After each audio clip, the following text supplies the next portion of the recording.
हरे कृष्णा, राधे राधे।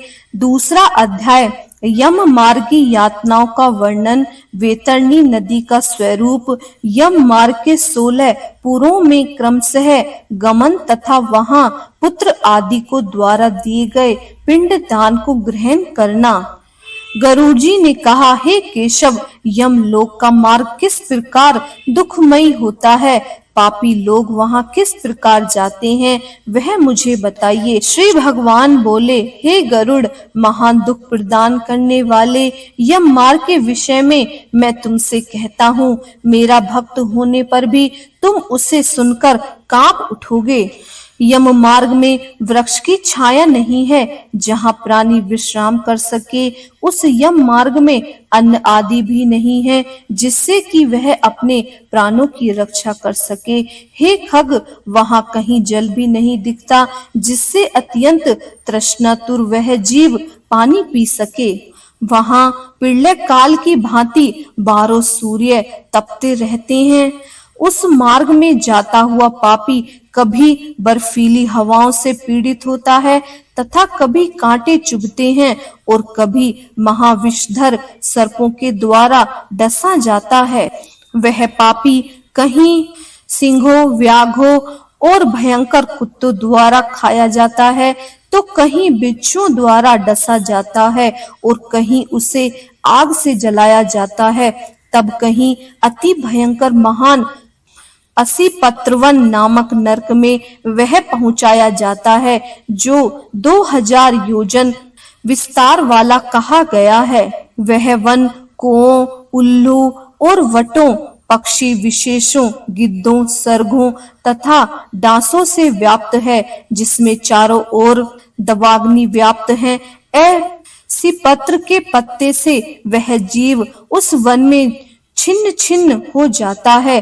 कहीं अंधे कुएं में गिरता है तो कहीं विकट पर्वत से गिरता है तो कहीं छुरे की धार पर चलता है तो कहीं कीलों के ऊपर चलता है, कहीं घने अंधकार में गिरता है तो कहीं उग्र भय उत्पन्न करने वाले जल में गिरता है, कहीं जोकों से भरे हुए कीचड़ में गिरता है तो कहीं जलते हुए कीचड़ में गिरता है, कहीं तपी हुई बालूका से व्याप्त और कहीं धधकते हुए ताम्र मार्ग, कहीं अंगार की राशि और कहीं अत्यधिक धुएं से भरे हुए मार्ग पर उसे चलना पड़ता है।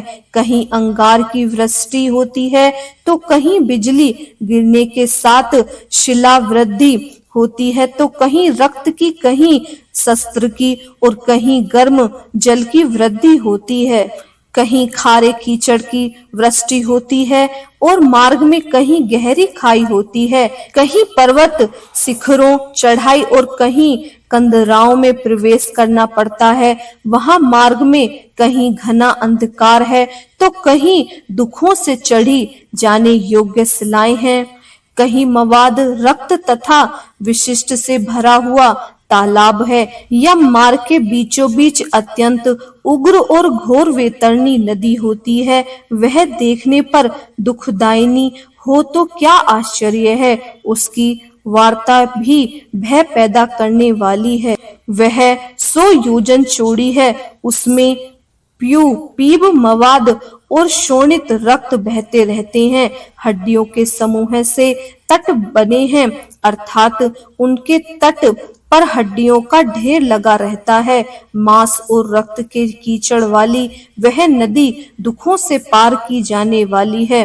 अथाह गहरी और पापियों के द्वारा दुख पूर्वक पार की जाने वाली वह नदी केश रूपी सेवा से भरी होने के कारण दुर्गम और वह विशाल काय ग्राहों घड़ियालों से व्याप्त है और सैकड़ों प्रकार के घोर पक्षियों से आवृत है।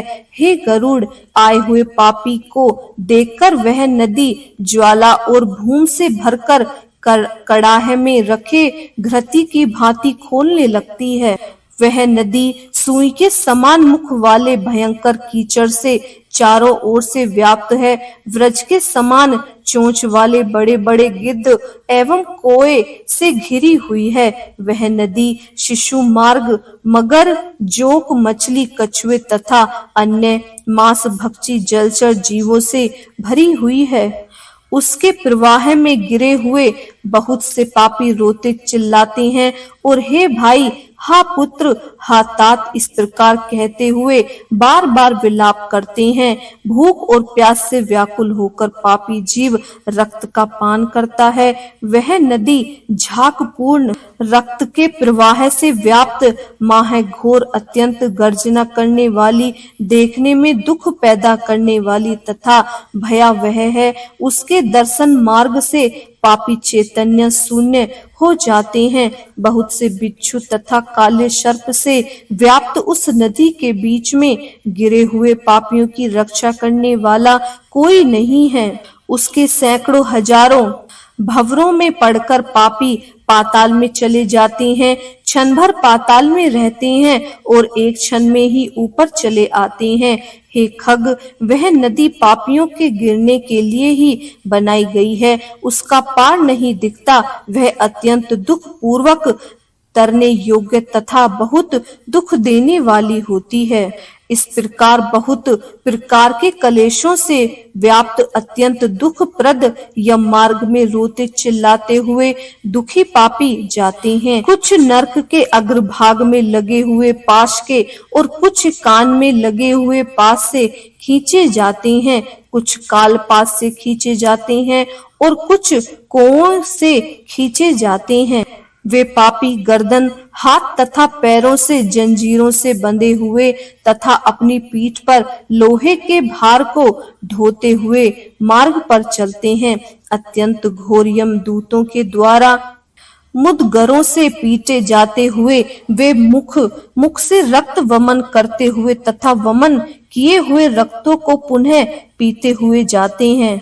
उस समय अपने दुष्ट कर्मों को सोचते हुए प्राणी अत्यंत ग्लानि का अनुभव करते हैं और अतीव दुखित होकर यमलोक को जाते हैं। इस प्रकार यम मार्ग में जाता हुआ वह मंद बुद्धि प्राणी का हा पुत्र, हा पौत्र, इस प्रकार पुत्र और पौत्रों को पुकारते हुए हाय हाय इस प्रकार विलाप करके करता हुआ पश्चाताप की ज्वाला से जलता रहता है।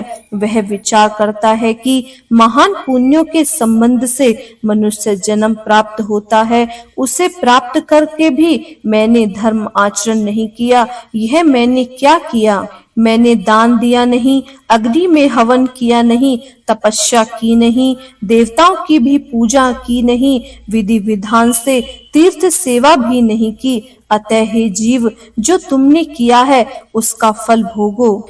हे देही, तुमने ब्राह्मणों की पूजा की नहीं, देव नदी गंगा का सहारा लिया नहीं, सत्पुरुषों की सेवा की नहीं, कभी भी दूसरों का उपकार किया नहीं। इसीलिए हे जीव, जो तुमने किया है अब उसका फल भोगो। मनुष्यों और पशु पक्षियों के लिए जलहीन प्रदेश में जलाशय का निर्माण किया नहीं। गौ और ब्राह्मणों की आजीविका के लिए थोड़ा भी प्रयास किया नहीं। इसीलिए हे देही, तुमने जो किया है उसी से अपना निर्वाह करो। तुमने नित्य दान किया नहीं, गौओं के दैनिक भरण पोषण की व्यवस्था की नहीं, वेदों और शास्त्रों के वचनों को प्रमाण माना नहीं, पुराणों को सुना नहीं, विद्वानों की पूजा की नहीं। इसीलिए हे देही, जो तुमने किया है उन्हीं दुष्ट कर्मों को फल को अब तुम भोगो। नारी जीव भी पश्चाताप करते हुए कहता है, मैंने पति की हितकर आज्ञा का पालन नहीं किया, पातिव्रत धर्म का पालन कभी नहीं किया, गुरुजनों और गौरवोचित सम्मान कभी नहीं किया। इसीलिए हे देहित, जो तुमने किया उसका ही अब फल भोगो। धर्म की बुद्धि से एकमात्र पति की सेवा की नहीं और पति की मृत्यु हो जाने पर वहीं प्रवेश करके उनका अनुगमन किया नहीं, वैद्य प्राप्त करके त्याग में जीवन व्यतीत किया नहीं। इसीलिए हे देही, जैसा किया उसका फल अब भोगो। मांस पर्याप्त किए जाने वाले उपवासों से तथा चंद्र आद्य व्रतों आदि सुविस्तरणीय नियमों के पालन से शरीर को सुखाया नहीं, पुनर्जन्म में किए हुए दुष्ट कर्मों से बहुत प्रकार के दुखों का प्राप्त करने के लिए नारी शरीर प्राप्त किया था। चंद्राद्य व्रत चंद्रमा की कलाओं के हास एवं वृद्धि के अनुसार उतने ही ग्रास ग्रहण करके किया जाने वाला व्रत चंद्राद्य व्रत कहलाता है। यह पीपीलिका मध्य और यव मध्य इन नामों से दो प्रकार का होता है। इस तरह बहुत प्रकार से विलाप करके पूर्व देह का स्मरण करते हुए मेरा मानव जन्म शरीर कहाँ चला गया, इस प्रकार चिल्लाता हुआ वह यम मार्ग में चलता रहता है। हे तक्षण, इस प्रकार 17 दिन तक अकेले वायु वेग से चलते हुए 18वें दिन वह प्रेत सौम्यपुर में जाता है।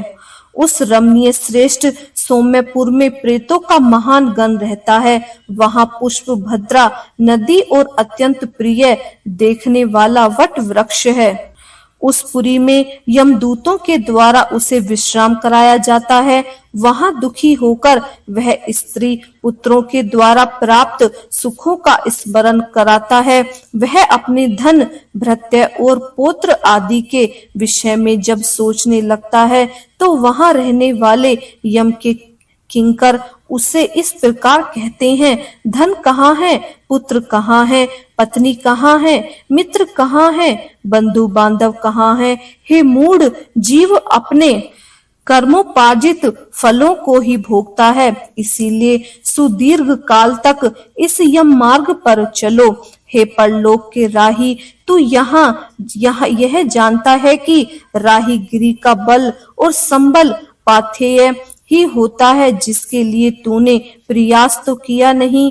तू यह भी नहीं जानता है कि तुम्हें निश्चय ही उस मार्ग पर चलना है और उस रास्ते पर कोई भी लेने देने को होता नहीं है। यह मार्ग तो बालकों को भी विदित रहता है। हे मनुष्य, क्या तुमने इसे सुना नहीं था?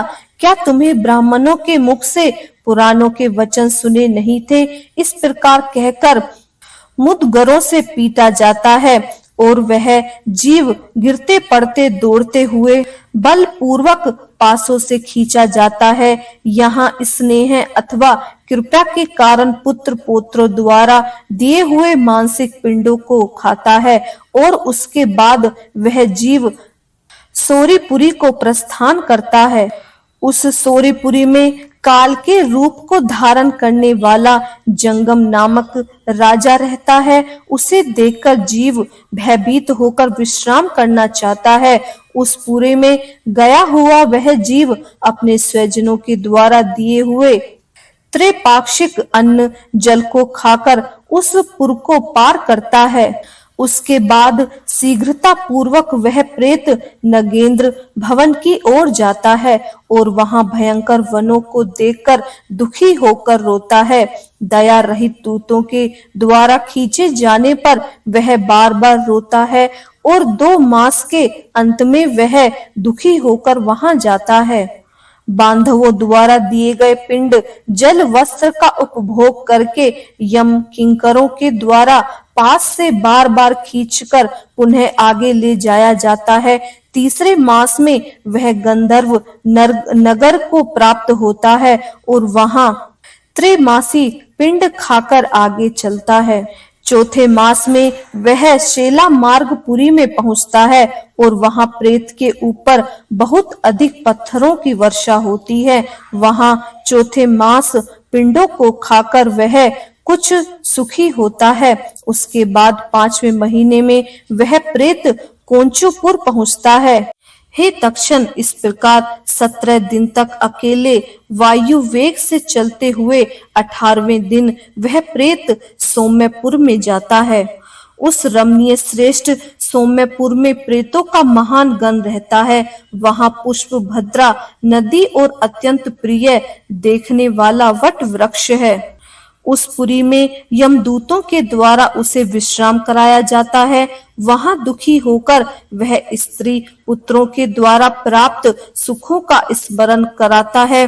वह अपने धन भृत्य और पौत्र आदि के विषय में जब सोचने लगता है तो वहां रहने वाले यम के किंकर उससे इस प्रकार कहते हैं, धन कहाँ है, पुत्र कहाँ है, पत्नी कहाँ है, मित्र कहाँ है, बंधु बांधव कहाँ है। हे मूढ़, जीव अपने कर्मोपार्जित फलों को ही भोगता है, इसीलिए सुदीर्घ काल तक इस यम मार्ग पर चलो। हे परलोक के राही, तू यहाँ यह जानता है कि राहीगिरी का बल और संबल पाथेय ही होता है, जिसके लिए तूने प्रयास तो किया नहीं। तू यह भी नहीं जानता है कि तुम्हें निश्चय ही उस मार्ग पर चलना है और उस रास्ते पर कोई भी लेने देने को होता नहीं है। यह मार्ग तो बालकों को भी विदित रहता है। हे मनुष्य, क्या तुमने इसे सुना नहीं था? क्या तुम्हें ब्राह्मणों के मुख से पुराणों के वचन सुने नहीं थे? इस प्रकार कहकर मुद्गरों से पीटा जाता है और वह जीव गिरते पड़ते दौड़ते हुए बलपूर्वक पासों से खींचा जाता है।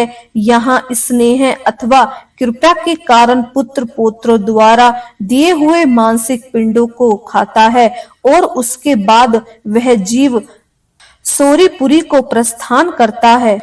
उस सोरीपुरी में काल के रूप को धारण करने वाला जंगम नामक राजा रहता है। उसे देखकर जीव भयभीत होकर विश्राम करना चाहता है। उस पुरे में गया हुआ वह जीव अपने स्वजनों के द्वारा दिए हुए त्रैपाक्षिक अन्न जल को खाकर उस पुर को पार करता है।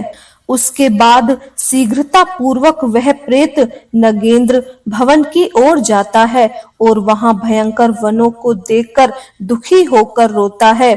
दया रहित दूतों के द्वारा खींचे जाने पर वह बार बार रोता है और 2 मास के अंत में वह दुखी होकर वहां जाता है। बांधवों द्वारा दिए गए पिंड जल वस्त्र का उपभोग करके यम किंकरों के द्वारा पास से बार बार खींचकर पुनः आगे ले जाया जाता है। तीसरे मास में वह गंधर्व नगर को प्राप्त होता है और वहां त्रैमासी पिंड खाकर आगे चलता है। चौथे मास में वह शेला मार्गपुरी में पहुंचता है और वहां प्रेत के ऊपर बहुत अधिक पत्थरों की वर्षा होती है। वहां चौथे मास पिंडों को खाकर वह कुछ सुखी होता है। उसके बाद 5वें महीने में वह प्रेत क्रोचीपुर पहुंचता है। क्रोचीपुर में स्थित वह प्रेत वहां बंधु बांधवों द्वारा हाथ से दिए गए 5वें मानसिक पिंड को खाकर आगे क्रूर रूपी ओर चलता है।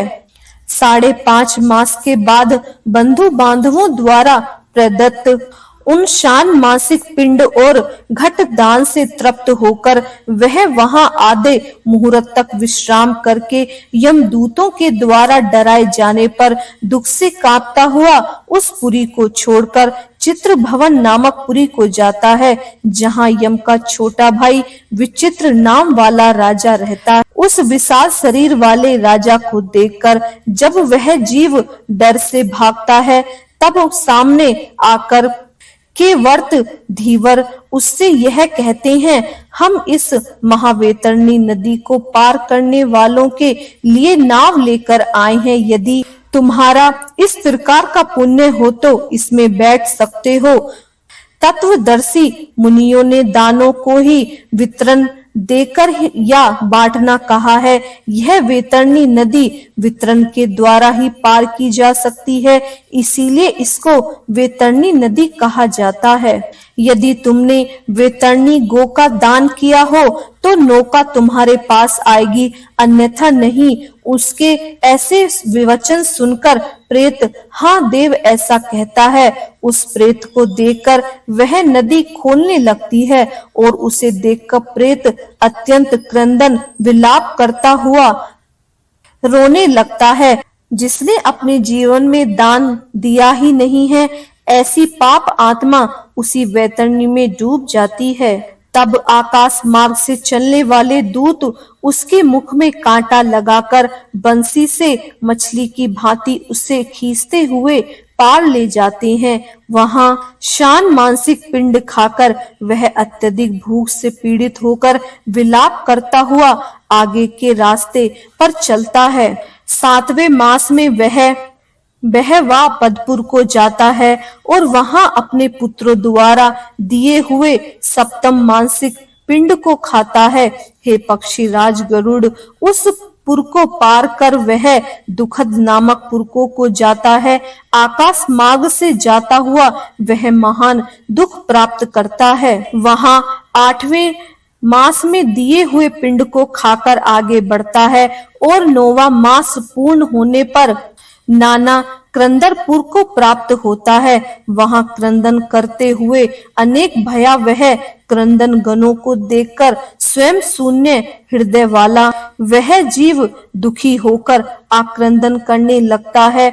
उस पुरी को छोड़कर वह यमदूतों के द्वारा भयभीत किया जाता हुआ 10वें महीने में अत्यंत कठिनाई से सुप्त भवन नामक नगरी में पहुंचता है।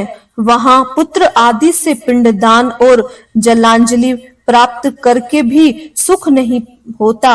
11वां मास पूरा होने पर वह रौद्रपुरी को जाता है और पुत्र आदि के द्वारा दिए हुए 11 मानसिक पिंडों को वहां खाता है। 11.5 मास बीतने पर वह जीव पयोवर्षण नामक नगर में पहुंचता है। वहां प्रेतों को दुख देने वाले मेघ घनघोर वर्षा करते हैं। वहां पर दुखी वह प्रेत उन अब्दीक श्राद्ध के पिंड को खाता है।